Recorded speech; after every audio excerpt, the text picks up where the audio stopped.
And joining us from the Rwandan capital of Kigali is my VOA colleague, Edward Rwema, from the Central Africa Service. The ambassador of Rwanda to the United States and the permanent representative to the United Nations were not able to be on our show due to a scheduling conflict. Now let's go to Eddie in the capital, Kigali. Good evening, Eddie. Good evening, Shaka.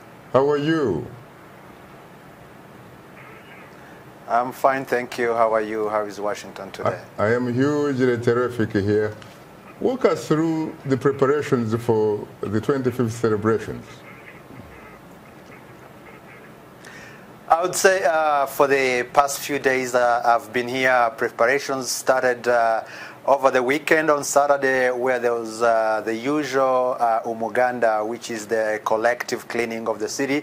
But this time, because of the Kwibuka 25, or remembering the 25th anniversary of genocide in Rwanda, most of the cleaning was held at genocide museums, basically preparing for the major event, which is expected to take place on the 7th of April, this coming Sunday. But besides that, there are other events that are happening here in the capital, Kigali. From today to Friday, Rwanda is hosting a major international conference on genocide, basically where they will be reflecting on what happened 25 years ago, how to preserve the memory, and also how to teach the future Rwandans and the future generation of the globe on how to be able to prevent anything like what happened in Rwanda 25 years ago. Eddie, I know that you have in the past covered some other anniversary celebrations. How particularly unique or special is this particular one? The last time I was here covering the genocide commemoration was 20 years ago, and I think at that time that's when Rwanda decided that instead of holding annual genocide commemoration on national level, they would rather have it every 5 years. So this is the first batch of 5 years that Rwanda is commemorating this genocide commemoration, and this time they have invited several heads of states here from our sources that are close to 15 heads of states and government are coming. Among them, we've heard that the Prime Minister of Belgium, Charles Michel, is going to be attending this time. Previously, we had heard that Rwanda had invited the French president and Emmanuel Macron, but because of reasons beyond our knowing, we were told that he's instead going to be represented by a member of parliament who actually was born here around the genocide time, and then was flown to France, where was adopted by the French people. Besides that, we also heard that there's going to be many African presidents, especially those from the west of Africa, and other senior dignitaries, including the Governor General of Canada, Julie Payet. Eddie, talk to us about the mood. Give us a sense of the mood among the people downtown Kigali, for example, that you have interacted with. Well, the mood right now is a mood of remembrance, a mood of talking and reflecting on what happened 25 years ago.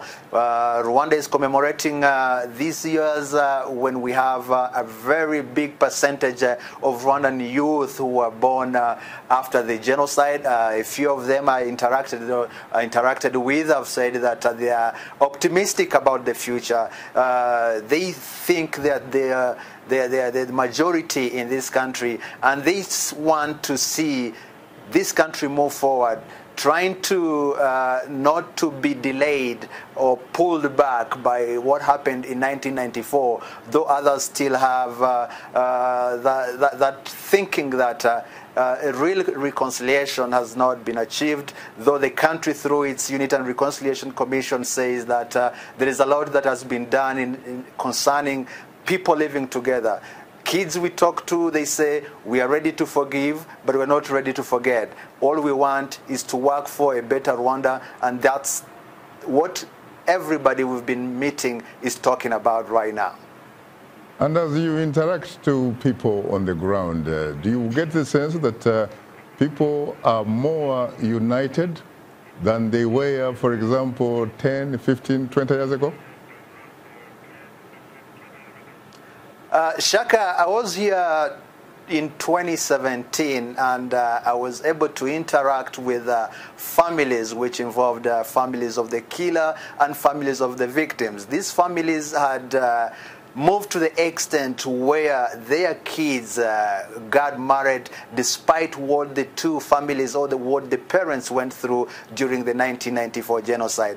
Most of the Rwandans here, the ones I talk to, they feel they would rather be seen in the mirror of Rwandans rather than being seen in the mirror of ethnicity. And this is a campaign that has been pushed by the government of Rwanda through what it calls Ndi Umunyarwanda, so basically trying to preach that Rwandans should look at themselves as Rwandans and work together to the good of their nation rather than being dragged by ethnicity and other issues that divide them.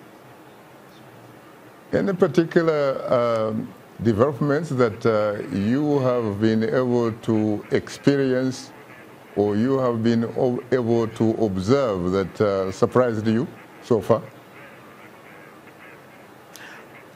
Well, each time you come to Kigali, for sure, there's always going to be something new that you're not used to. The Kigali itself, you're a journalist like I am. You've been following the developments, whether through reports and other publications. And again, the other thing that impresses me a lot is the amount of youth you meet who are either in very good positions, decision-making positions, who are thriving and ready to probably take this country to a next level.